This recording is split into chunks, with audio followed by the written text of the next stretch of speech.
My God, I hate drugs. Magandang gabi po. Nagdeklara si Pangulong Rodrigo Duterte ng state of lawless violence sa buong bansa dahil sa pagsabog na ikinamatay ng hindi bababa sa 14 na tao sa Davao City. Halos 70 naman ang sugatan. Nilinaw ng Pangulo na hindi ito martial law at mula sa Davao City, nakatutok live si Chino Gaston. Chino.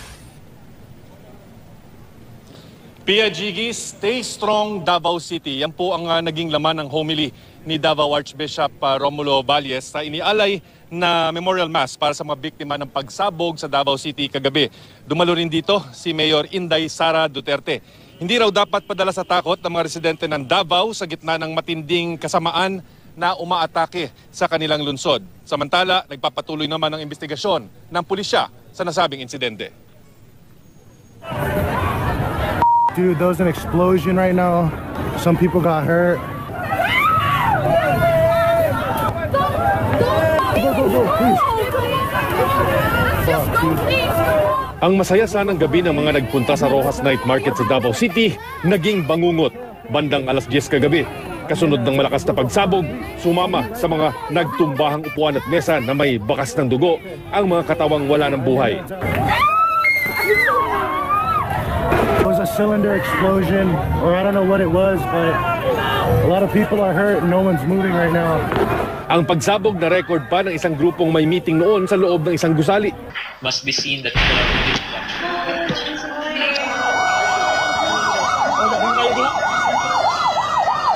Mabilis nagdatingan ng mga rescue team. Malapit lang sa night market ang Ateneo de Davao University. Dito nagpuntang ilan sa mga nanggaling sa night market kasunod ng pagsabog. Baka sa mukha nila ang takot. Nag-iiyakan din ang mga kaanak ng ilan sa tinatayang 70 sugatan. Malalim na yung sugat ko sa mata lang. Kasi nakaharap ako doon sa pagsabog. Mag-alas 5 ng umaga dumating si Pangulong Duterte sa blast site. Pinuntahan din ng Pangulo ang ilan sa mga sugatan at ang morgue kung saan nakalagay ang mga bangkay. Isa sa mga bangkay ang hinalikan pa ng Pangulo. Dahil sa pagsabog, nagdeklara siya ng state of lawless violence sa bansa. It's not martial law, but I am inviting now the armed forces of the Philippines, the military and the police to run the country in accordance with my specifications. Iniimbestigahan pa raw lahat ng posibleng anggulo. Pero posibleng may kinalaman daw ito sa bantang inilabas dati ng Abu Sayyaf. Tingin din ng Department of National Defense, malamang Abu Sayyaf ang nasa likod ng pagsabog.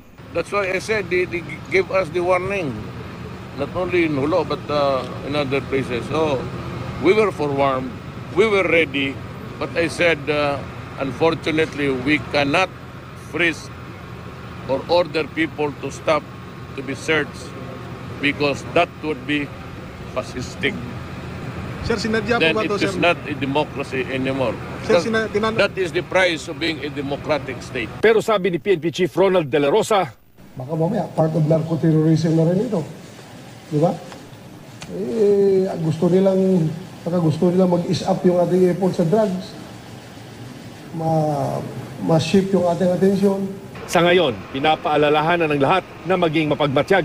Nagsagawa na ng reenactment ng PNP-CIDG sa blast site base sa salaysay ng mga masahista. Maraming tao raw ang nagkataong magkakasama sa sentro ng pagsabog ng mangyari ito. Maraming establishmento ang sarado ngayon sa Rojas Avenue. Nilinis na rin ang mga bahid ng dugo sa lugar. Jiggy Pia, sa ating panayam kay Davao City Mayor Inday Sara Duterte, sinabi niyang hindi dapat magpatinag ang kanyang mga kababayan mula rito sa Davao City sa banta ng terorismo. At katunayan, bubuksan nila ang Rojas Night Market kung saan naganap ang pagsabog sa kabila ng banta na kinakaharap ngayon ng lungsod. At sa kabila raw ng payo ng kanyang doktor, minabuti raw ng mayor na pumunta pa rin sa memorial para ipakita na hindi siya at maging ang kanyang mga kababayan natatakot sa banta ng terorismo. Narito po ang pahayag sa City Mayor ng Davao City. Well, yes, against the advice of the doctors, but kailangan ko kasi lumabas kasi dami namatay, daming nasa hospital, and it is my job as City Mayor. At yan ang latest mula rito sa Davao City. Balik sa inyo, Jiggy at Pia. Maraming salamat, Chino Gaston. At Makakausap po natin ngayon si Davao City Mayor Sara Duterte. Mayor Duterte, CPR kang help po ito sa GMA News. Unang-una, hihingi po sana kami ng update po mula sa inyo tungkol dun sa isinasagawang investigasyon po dun sa nangyari. Good evening, Ma'am Pia.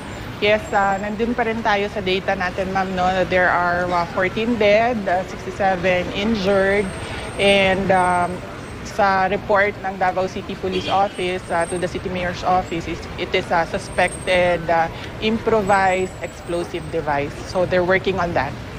Pero Mayor, bago ho bang insidente, kasi may mga nagsasabi na meron naman pong mga prior intelligence reports na nakuha ang pulisya tungkol dito. Tama po ba? Yes, ma'am. As early as first week of August, meron ng threat na in-endorse sa City Mayor's Office, sa Davao City Police Office, sa Task Force Davao.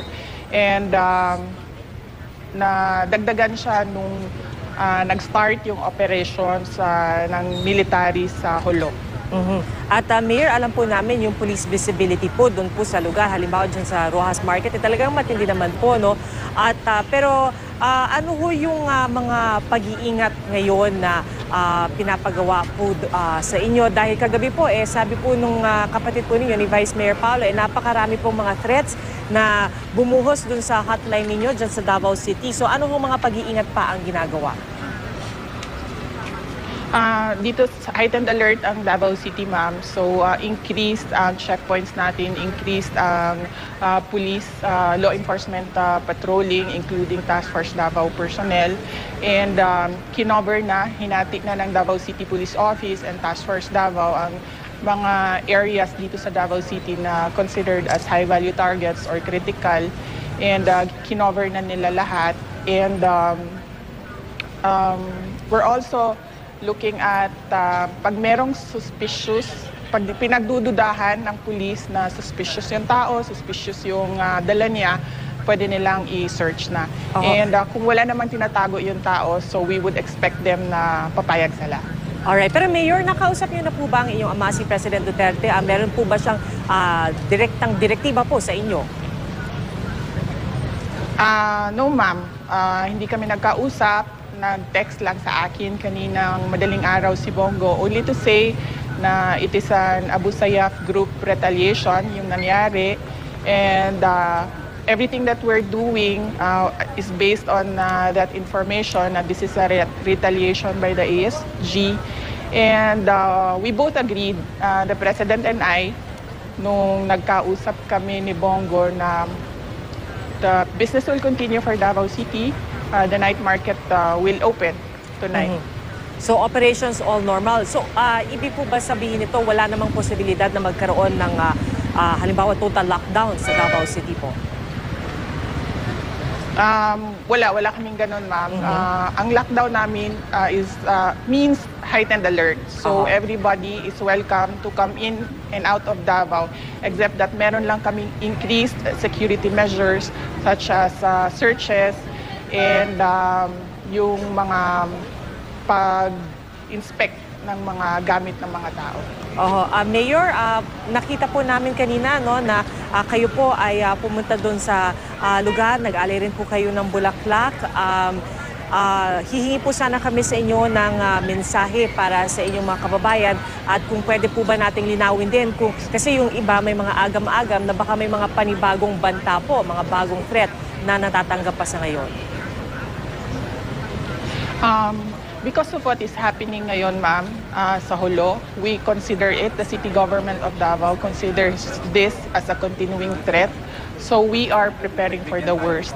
But we are telling all the Davaoeños and our visitors to stay calm, do not panic, be vigilant, to report to us whatever information that they have, kahit paman sa tingin nila na insignificant ito. The measure of the success of terrorism is how long a victim will stand up. So we are standing up right now, not tomorrow, not on Monday, ngayon kaagad. It will take 100 bomb incidents in Davao City to put us down.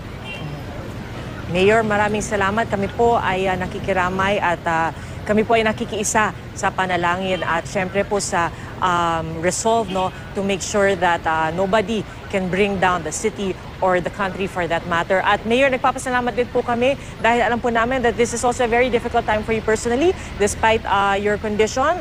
Doctor's advice, sabi niyo nga po kanina, hindi po kayo sana gustong papuntahin ng inyong doktor sa lugar, pero maraming salamat rin po at napaunlakan niyo kami ngayong gabi. Yes, ma'am. Thank you, Ma'am Pia.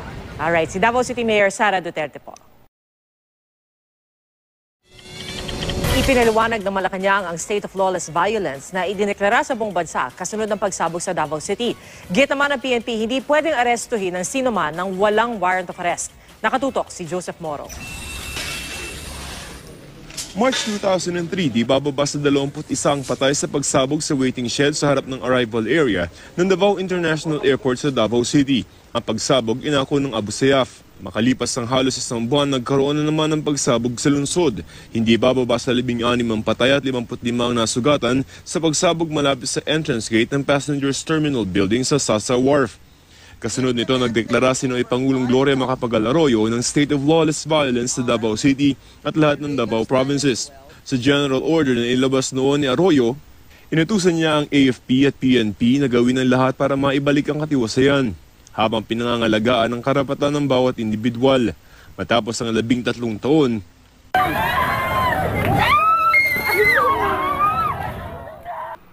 nagdeklara si Pangulong Duterte ng state of lawless violence sa buong bansa kasunod ng pagsabog sa Rojas Night Market sa Davao City. Ayon sa law expert si Father Angelio Aquino, pinapayagan ng Pangulo ng saligang batas na gawin ito. In cases of lawless violence, pinapayagan ng saligang batas na tatawagan ng Pangulo ang Armed Forces or Army na magpatupad ng kaayusan sa lipunan. Pwede rin daw itong signal ng Pangulo sa lehislatura na posibleng siyang humingi ng emergency powers para matugunan ang problema ng lawlessness. Iba raw ang state of lawlessness sa martial law. Sa pagdedeklara ng martial law, you need two. One, either invasion. Number two, rebellion. And public safety requires it. The grounds for martial law are not present now. Sabi ni Presidential Peace Advisor Secretary Jesus Dureza, ang pagdedeklara ng state of lawlessness ay hiwalay sa kapangyarihan magdeklara ng martial law at sa pagsuspinde sa writ of habeas corpus. Wala naman daw sinususpinding karapatan ngayon.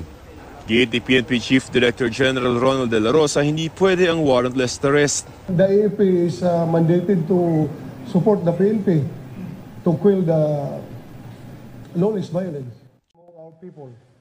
We appeal to the public to remain calm, vigilant, and alert in reporting to authorities any unusual movement or activities of suspicious persons.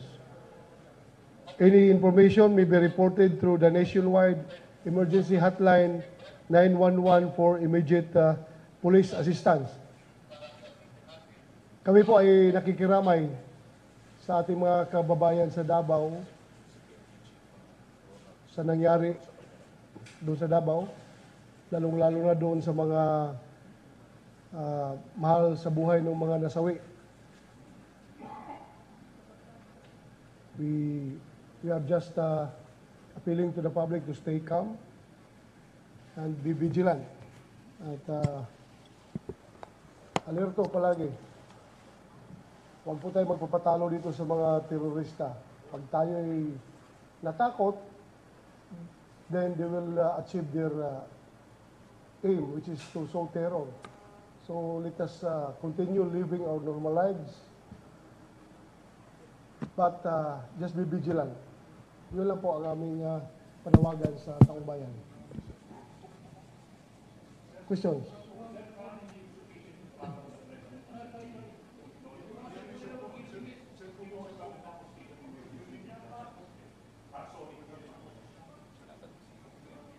Maybe ang basis ng presidente dyan is it has been done in Davao before. Nung merong bombing doon sa Davao, na-declare niya noon. Ganun. So, hindi ko pwedeng pakunahan yung ating presidente kung ano yung kanyang gustong mangyari.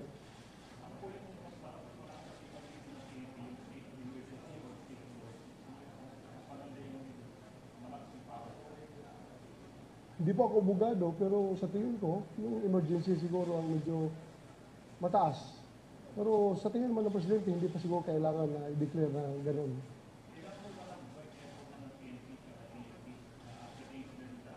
Yes, even before the incident, matagal na po yan. Ilang taon na po yan joint effort ng Philippine National Police at ng AFP sa pag-maintainer ng Peace and Order ng Davao through the creation of Task Force Davao, wherein yung Philippine Army po ay nandoon sa syudad at tumutulong sa ating kapulisan para masumpo itong mga banta ng terorismo.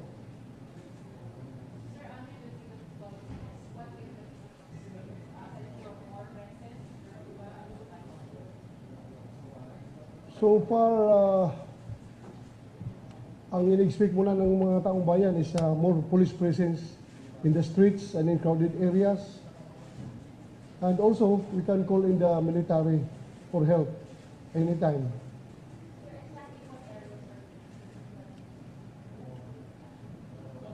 Paano ba yung sinabi ni Presidente? Sa Davao lang ba niya specifically dineclare o buong Pilipinas? So kung buong Pilipinas, that means lahat ng mga metropolis, yung mga malalaking syudad, ipaparamdam natin yung state of lawless violence. Iparamdam natin yung counter-action na gagawin or preemptive action na gagawin ng ating kapulisan para masuppress yung state of lawless violence. Ha? Hindi po. We are not in martial law. Wala pa tayo po sa martial law. So, hindi po pwede yung warrantless arrest.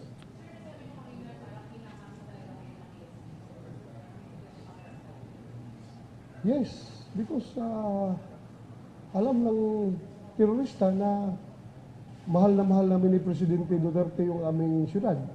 Kami taga doon. So, they struck hard doon sa kung saan yung talagang makapag-elicit ng maximum response coming from the President.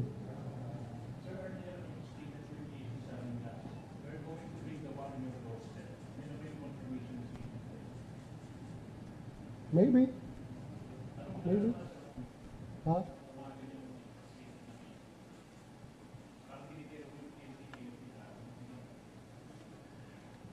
Well, we have been bringing the war to them, di ba? We have been bringing the war to them. Andun na po yung ating mga tropa, marami na po tayong sundalo doon. Kaya nga, ito ginawa nila para ma-divert yung attention, para ma-ease up yung tension doon sa Sulu, para mag-shift tayo ng, instead na mag-concentrate tayo sa ating efforts doon sa area nila, magiging defensive tayo ngayon dito sa ating mga syudad. Mababantay tayo, baka mamaya may papasabog sila. Parang ganoon yung gusto nilang mangyari.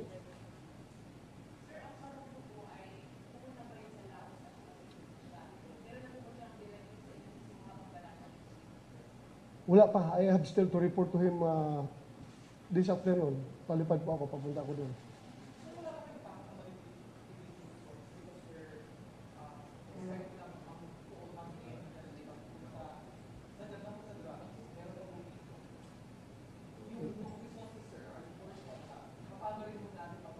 Yun nga, that would not prevent us from entertaining the thought na baka mamaya part of narco-terrorism na rin ito. Di ba? Gusto nilang mag-ease up yung ating effort sa drugs,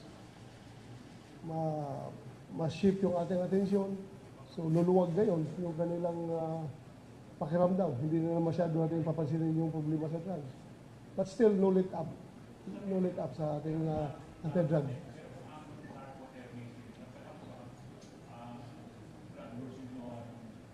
There are many theorists espousing such theories na ganon.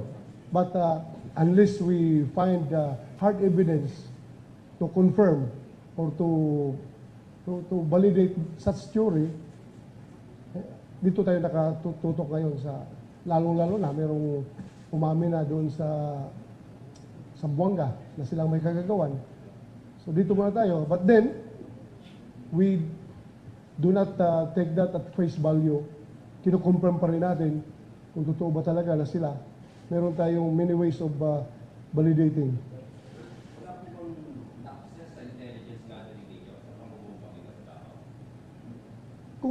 Kung ganun mo talaga yan. Intelligence is always the whipping boy pagdating sa terrorism. Pag may nalusutan tayo, pag may sumabog, automatic. Intelligence has to be blamed. But then again, yung ang pinakamatindi na intelligence agency ng buong mundo, yung CIA ng Amerika, well-funded and everything, nalusutan nga sila. How much more yung ating intelligence group ng PNP, yung intelligence service ng Armed Forces of the Philippines. So, may chance rin na malaki ang posibilidad na tayo malusutan.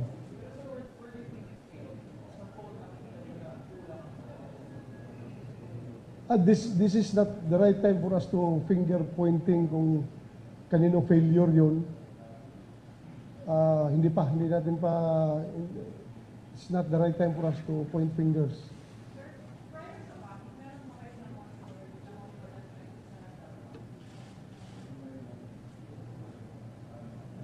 Meron kami natatanggap ng mga information.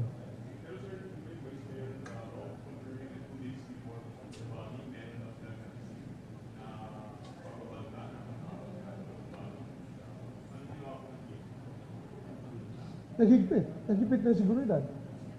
But then again, tingnan nyo yung sitwasyon. Yung Davao, lahat ng major thoroughfares dyan, ng major entry points going towards Davao, ay silyado po yan ng Task Force Davao. But still, may nakalusot pa rin. Dahil nga, hindi lang naman yung tatlong major entry points, o 4 na major entry points, north, south, east, west entry point ng Davao City, ang pwede na pagdaanan. Malawak po yung shoreline ng Davao City. Ha?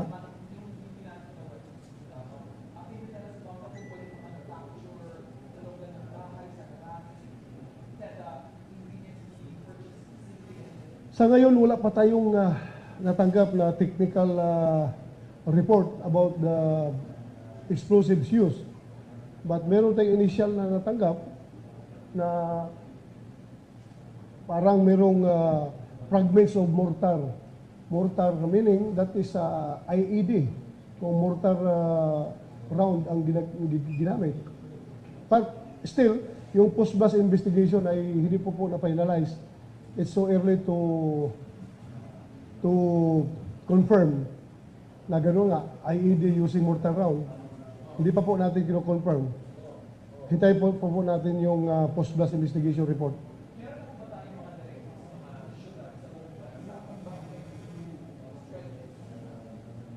Yes, we have already declared full alert status effective last night to all our police regional offices all throughout the country.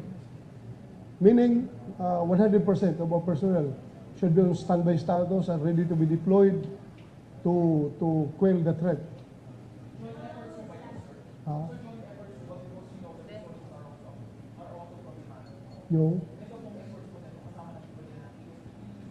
Yes po, the President has already issued the state of lawless violence wherein the AFP is mandated to support the PNP to quell the lawless violence.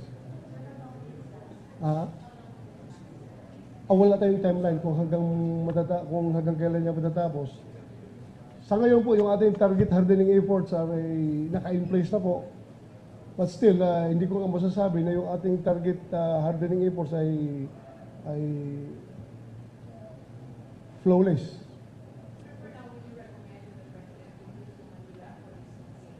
Ano?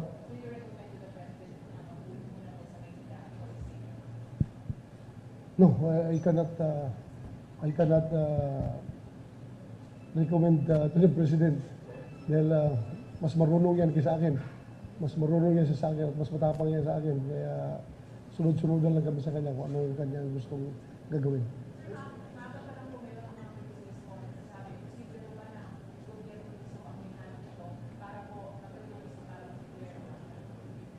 Napakasakit naman na akusasyon yan. Mahal na mahal po ni Presidente yung aming syudad ng Davao. Hindi po niya kayang gagawin yan. We have enough of heartaches already. Inakailang bumba na po yung Davao since I became a policeman. Nakailang bumba na po kami dyan at natanggap. At ramdam po namin yung sakit na naramdaman pag ikaw ay nabumba. Tapos i-accuse mo pa sa Presidente na kagagawa ng gobyerno. That's a very unfair accusation.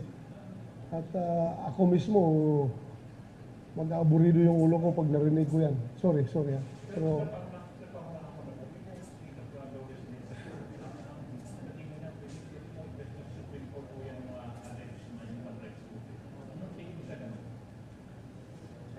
ay, yung mga human rights group na magki-question, dapat tumulong na lang sila na para walang bomba na sasabog sa ating bansa. Tutulong na lang sila sana. Huwag na sige sila question kung ano-ano i-question nila. Wala pa kang ginawa. I-questionin na nila. Sana naman, in times like this, tayong Pilipino ay tinamaan, tayong nasasaktan, sana tayo po magkakaisa para naman hindi tayo magkawatak-watak.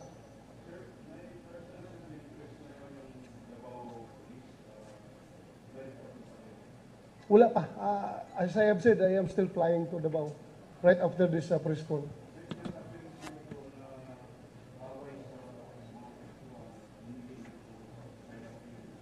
Away ng pwesto. Tapos, business rivalry. Isa yan sa mga theory na pwede natin i-entertain. I-entertain yan lahat. Pero mukhang malabo yung love triangle.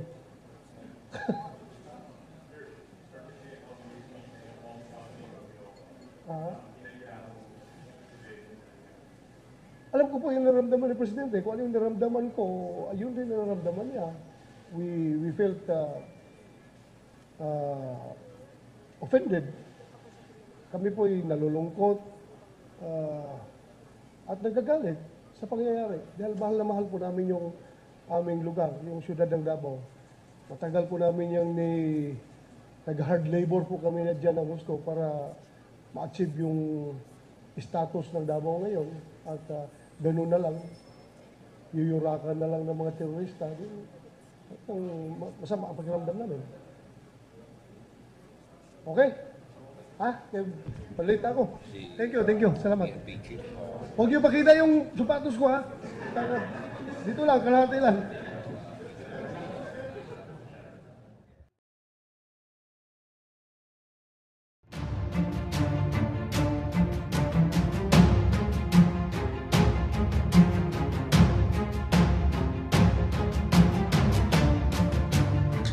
My God, I hate drugs. Magandang gabi po. Nagdeklara si Pangulong Rodrigo Duterte ng state of lawless violence sa buong bansa dahil sa pagsabog na ikinamatay ng hindi bababa sa 14 na tao sa Davao City. Halos 70 naman ang sugatan. Nilinaw ng Pangulo na hindi ito martial law at mula sa Davao City, nakatutok live si Chino Gaston. Chino. Pia Jiggy, stay strong Davao City. Yan po ang naging laman ng homily ni Davao Archbishop Romulo Balles sa inialay na memorial mass para sa mga biktima ng pagsabog sa Davao City kagabi. Dumalo rin dito si Mayor Inday Sara Duterte. Hindi raw dapat padala sa takot ng mga residente ng Davao sa gitna ng matinding kasamaan na umaatake sa kanilang lungsod. Samantala, nagpapatuloy naman ang investigasyon ng pulisya sa nasabing insidente. Dude, there was an explosion right now. Some people got hurt. Go, please. Ang masaya sanang gabi ng mga nagpunta sa Rojas Night Market sa Davao City, naging bangungot bandang alas 10 kagabi. Kasunod ng malakas na pagsabog, sumama sa mga nagtumbahang upuan at mesa na may bakas ng dugo ang mga katawang wala ng buhay. It was a cylinder explosion, or I don't know what it was, but a lot of people are hurt and no one's moving right now. Ang pagsabog na record pa ng isang grupong may meeting noon sa loob ng isang gusali. Must be seen that people are really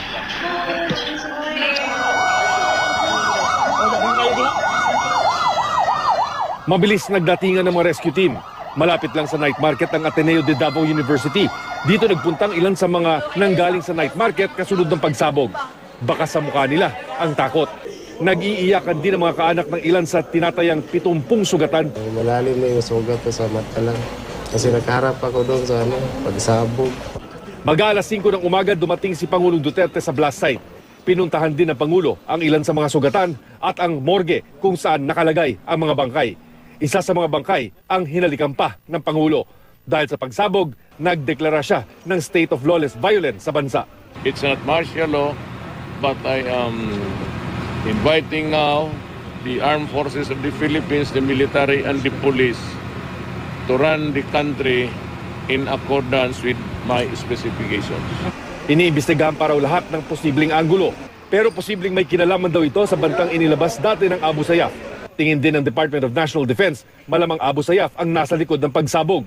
That's why I said they gave us the warning, not only in Hulo but in other places. So we were forewarned, we were ready, but I said unfortunately we cannot freeze or order people to stop to be searched because that would be fascistic.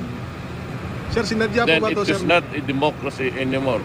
Sir, That is the price of being a democratic state. Pero sabi ni PNP Chief Ronald De La Rosa, Baka mamaya, part of narco-terrorism na rin ito. Di ba? Gusto nilang mag-ease up yung ating effort sa drugs. Ma-shift yung ating atensyon. sa ngayon, pinapaalalahanan ng lahat na maging mapagmatyag. Nagsagawa na ng reenactment ng PNP-CIDG sa blast site base sa salaysay ng mga masahista. Maraming tao raw ang nagkataong magkakasama sa sentro ng pagsabog ng mangyari ito. Maraming establishmento ang sarado ngayon sa Rojas Avenue. Nilinis na rin ang mga bahid ng dugo sa lugar. Jiggy Pia, sa ating panayam kay Davao City Mayor Inday Sara Duterte, sinabi niyang hindi dapat magpatinag ang kanyang mga kababayan mula rito sa Davao City sa banta ng terorismo. At katunayan, bubuksan nila ang Rojas Night Market kung saan naganap ang pagsabog sa kabila ng banta na kinakaharap ngayon ng lungsod. At sa kabila raw ng payo ng kanyang doktor, minabuti raw ng mayor na pumunta pa rin sa memorial para ipakita na hindi siya at maging ang kanyang mga kababayan natatakot sa banta ng terorismo. Narito po ang pahayag sa City Mayor ng Davao City. Buenos and our visitors to stay calm, do not panic, be vigilant, to report to us whatever information that they have, kahit pa man sa tingin nila na insignificant ito. The measure of the success of terrorism is how long a victim will stand up. So we are standing up right now, not tomorrow, not on Monday, ngayon kaagad. It will take 100 bomb incidents in Davao City to put us down. Mayor, maraming salamat. Kami po ay nakikiramay at kami po ay nakikiisa sa panalangin at syempre po sa resolve to make sure that nobody can bring down the city or the country for that matter. At Mayor, nagpapasalamat din po kami dahil alam po namin that this is also a very difficult time for you personally despite your condition. Doctor's advice, sabi niyo nga po kanina, hindi po kayo sana gustong papuntahin ng inyong doktor sa lugar, pero maraming salamat rin po at napaunlakan niyo kami ngayong gabi. Yes, ma'am. Thank you, Ma'am Pia. Alright, si Davao City Mayor Sara Duterte po. Ipinaliwanag ng Malacanang ang state of lawless violence na idineklara sa buong bansa kasunod ng pagsabog sa Davao City. Git naman ng PNP, hindi pwedeng arestuhin ng sino man ng walang warrant of arrest. Nakatutok si Joseph Moro. March 2003, di bababa sa 21 patay sa pagsabog sa waiting shed sa harap ng arrival area ng Davao International Airport sa Davao City. Ang pagsabog inako ng Abu Sayyaf. Makalipas ng halos isang buwan, nagkaroon na naman ng pagsabog sa lungsod. Hindi bababa sa 16 ang patay at 55 ang nasugatan sa pagsabog malapit sa entrance gate ng Passengers Terminal Building sa Sasa Wharf. Kasunod nito, nagdeklara sinoy Pangulong Gloria Macapagal Arroyo ng state of lawless violence sa Davao City at lahat ng Davao provinces. Sa general order na ilabas noon ni Arroyo, inutusan niya ang AFP at PNP na gawin ang lahat para maibalik ang katiwasayan, habang pinangangalagaan ang karapatan ng bawat individual. Matapos ang 13 taon,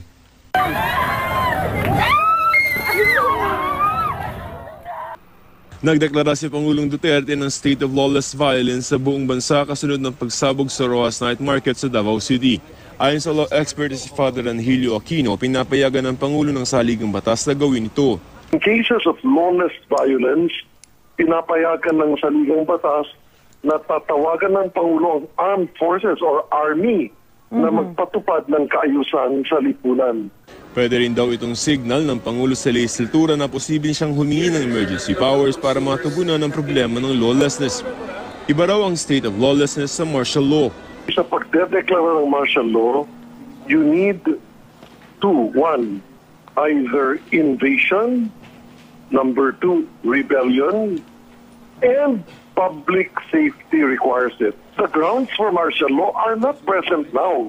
Sabi ni Presidential Peace Advisor Secretary Jesus Duresa, ang pagdedeklara ng state of lawlessness ay hiwalay sa kapangyarihan magdeklara ng martial law at sa pagsuspinde sa writ of habeas corpus. Wala naman daw sinususpinding karapatan ngayon. Giit ni PNP Chief Director General Ronald De La Rosa, hindi pwede ang warrantless arrest. The AFP is mandated to support the PNP to quell the lawless violence among our people.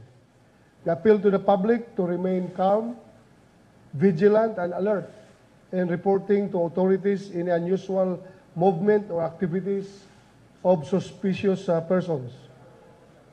Any information may be reported through the nationwide emergency hotline 911 for immediate police assistance.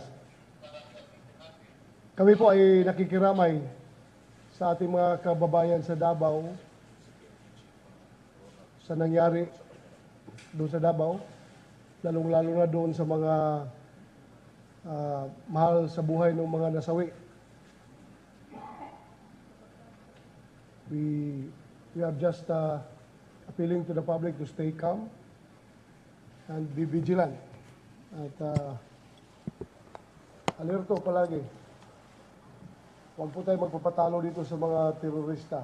Pag tayo ay natakot, then they will achieve their aim, which is to sow terror. So let us continue living our normal lives, but just be vigilant. Yun lang po ang aming panawagan sa taong bayan. Questions?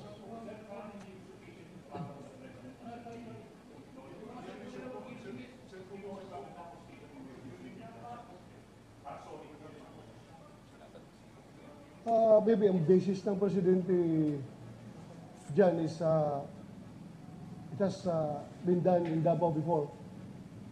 Nung merong bombing doon sa Davao, na-declare niya noon. Ganun. So, hindi ko pwedeng paunahan yung ating presidente kung ano yung kanyang gustong mangyari.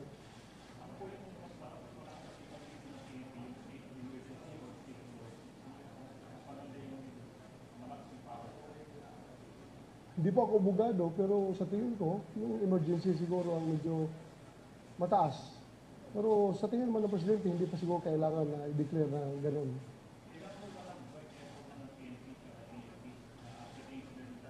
Yes, even before the incident, matagal na po yan. Ilang taon na po yan joint effort ng Philippine National Police at ng AFP sa pag-maintain ng peace and order ng Davao through the creation of Task Force Davao, wherein yung Philippine Army po ay nandoon sa syudad at tumutulong sa ating kapulisan para masumpo itong mga banta ng terorismo.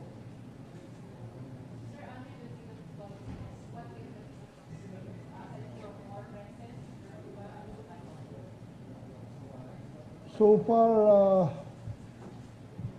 ang in-expect muna ng mga taong bayan is more police presence in the streets and in crowded areas. And also, we can call in the military for help anytime.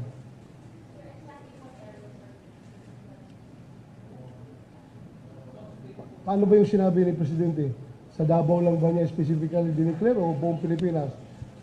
So kung buong Pilipinas, that means lahat ng mga metropolis, yung mga malalaking syudad, ipaparamdam natin yung state of lawless violence.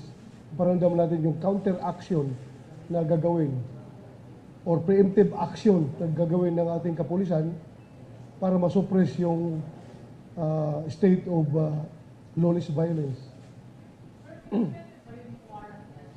Ha? Hindi po. We are not in martial law. Wala pa tayo po sa martial law. So, hindi po pwede yung warrantless arrest.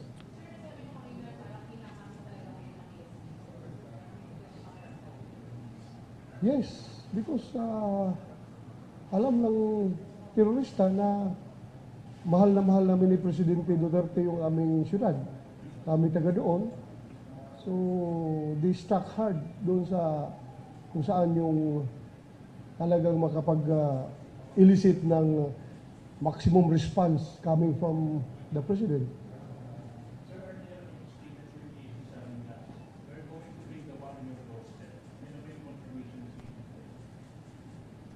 Maybe. Huh?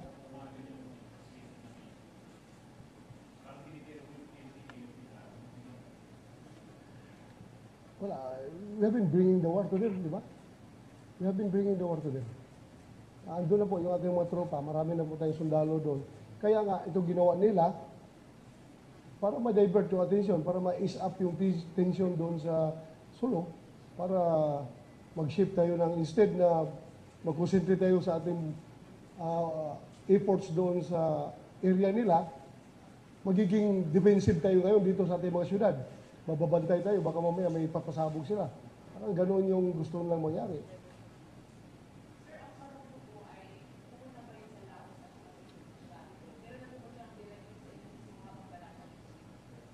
Wala pa. I have still to report to him this afternoon. Palipad po ako, papunta ko doon.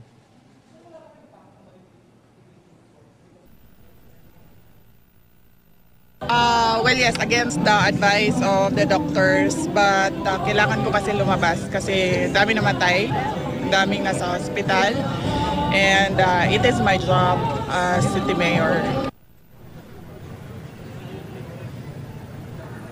At yan ang latest mula rito sa Davao City. Balik sa inyo, Jiggy at Pia. Maraming salamat, Chino Gaston.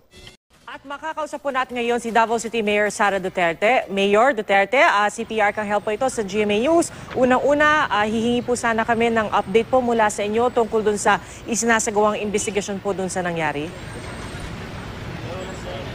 Good evening, Ma'am Pia. Yes, nandun pa rin tayo sa data natin, Ma'am, no? There are 14 dead, 67 injured, and sa report ng Davao City Police Office to the City Mayor's Office, it is a suspected improvised explosive device. So they're working on that. Pero Mayor, bago ko bang insidente, kasi may mga nagsasabi na meron naman pong mga prior intelligence reports na nakuha ang pulisya tungkol dito. Tama po ba? Yes, ma'am. As early as first week of August, meron ng threat na in-endorse sa City Mayor's Office, sa Davao City Police Office, sa Task Force Davao. And nadagdagan siya nung nag-start yung operations ng military sa Hulo. At Mayor, alam po namin yung police visibility po doon po sa lugar. Halimbawa dyan sa Rojas Market, talagang matindi naman po, no? At, pero ano ho yung mga pag-iingat ngayon na pinapagawa po sa inyo? Dahil kagabi po, sabi po nung kapatid po ninyo, ni Vice Mayor Paulo, napakarami pong mga threats na bumuhos doon sa hotline ninyo dyan sa Davao City. So ano ho mga pag-iingat pa ang ginagawa? Dito heightened alert ang Davao City, ma'am. So increased ang checkpoints natin, increased ang police law enforcement patrolling, including Task Force Davao personnel. And kinover na, hinati na ng Davao City Police Office and Task Force Davao ang mga areas dito sa Davao City na considered as high-value targets or critical. And kinover na nila lahat. And we're also looking at pag merong suspicious, pag pinagdududahan ng police na suspicious yung tao, suspicious yung dala niya, pwede nilang i-search na. And kung wala namang tinatago yung tao, so we would expect them na papayag sila. Alright, pero Mayor, nakausap niyo na po ba ang inyong ama si President Duterte? Meron po ba siyang direktang direktiba po sa inyo? No ma'am, hindi kami nagkausap, nag-text lang sa akin kaninang madaling araw si Bongo. Only to say na it is an Abu Sayyaf group retaliation yung nangyari, and everything that we're doing is based on that information na this is a retaliation by the ASG. And we both agreed, the President and I, nung nagkausap kami ni Bongo na the business will continue for Davao City. The night market will open tonight.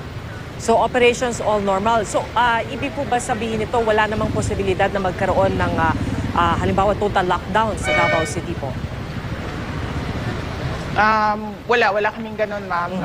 Ang lockdown namin means heightened alert. So everybody is welcome to come in and out of Davao, except that meron lang kaming increased security measures such as searches and yung mga pag-inspect ng mga gamit ng mga tao.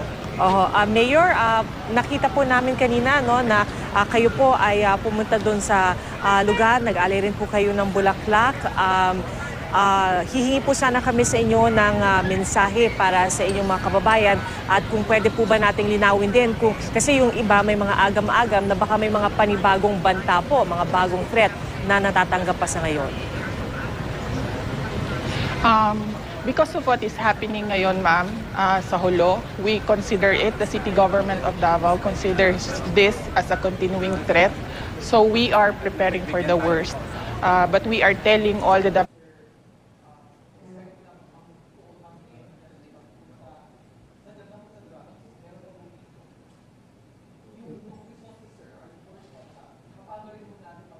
Yun nga, that would not prevent us from entertaining the thought na baka mamaya part of narco-terrorism na rin ito. Di ba? Gusto nilang mag-ease up yung ating effort sa drugs. Ma-shift yung ating attention. So luluwag ngayon yung kanilang pakiramdam. Hindi na masyado natin papansinin yung problema sa drugs. But still, no let up sa ating anti-drug.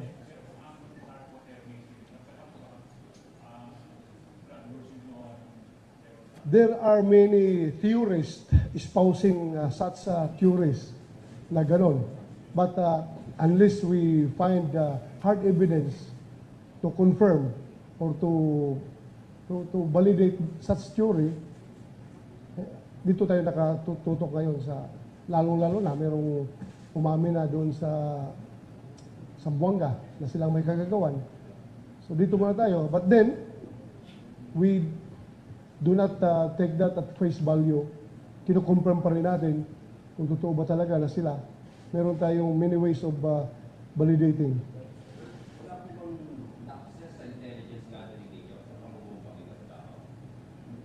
Kung ganun mo talaga yan. Intelligence is always the whipping boy pagdating sa terrorism. Pag may nalusutan tayo, pag may sumabog, automatic, intelligence has to be blamed.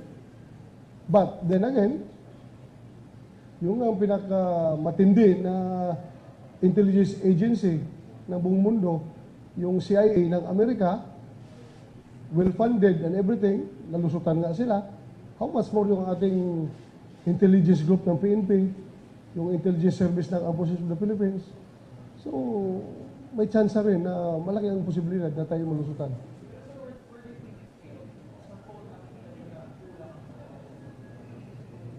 This is not the right time for us to finger pointing kung kanino failure yun. Hindi natin pa, it's not the right time for us to point fingers.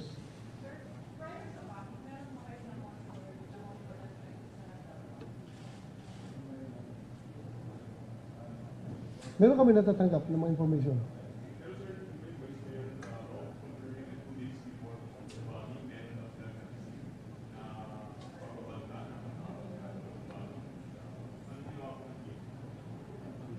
Naghigpit na seguridad. But then again, tingnan nyo yung sitwasyon. Yung Davao, lahat ng major thoroughfares dyan, ng major entry points going towards Davao, ay silyado po yan ng Task Force Davao. But still, may nakalusot pa rin dahil nga, hindi lang naman yung tatlong major entry points, so 4 na major entry points, north, south, east, west entry point ng Davao City, ang pwede nga padaanan. Malawak po yung shoreline ng Davao City. Ha?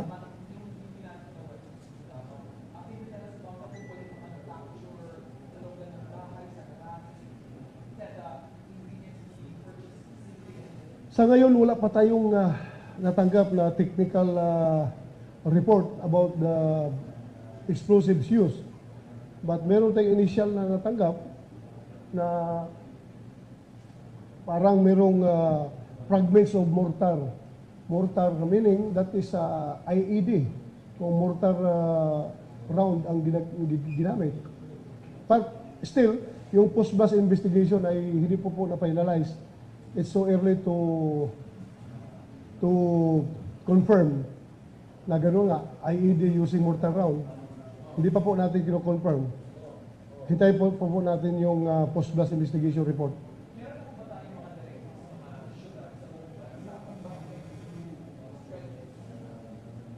Yes, we have already